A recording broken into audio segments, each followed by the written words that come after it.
Nasamsam ang halos 2 milyong pisong halaga ng iligal na droga mula sa isang high-value individual ng mga otoridad katuwang ang Philippine Drug Enforcement Agency 4A sa isinagawang operasyon sa San Mateo, Rizal.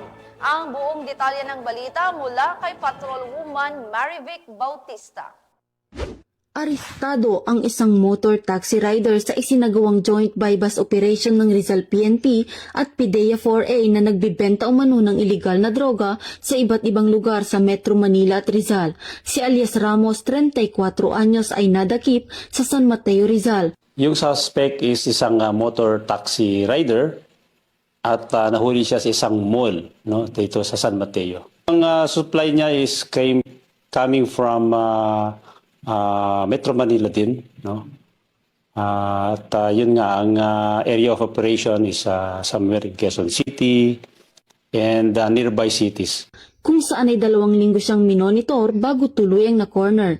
Nakumpiska sa suspect ang 4 na pakete ng umano'y shabu na tumitimbang ng humigit kumulang 200 gramo at nagkakahalaga ng 1.36 million pesos.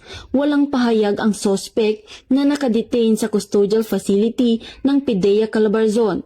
Mahaharap siya sa kasong paglabag sa Republic Act 9165 o Comprehensive Dangerous Drugs Act of 2002.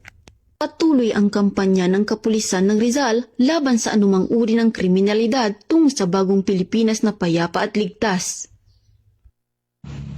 Mula dito, sa Rizal Police Provincial Office, ako po ang inyong Police News Network Correspondent, Patrolwoman Marivic Bautista, alagad ng batas, tagataguyod ng balitang pulis.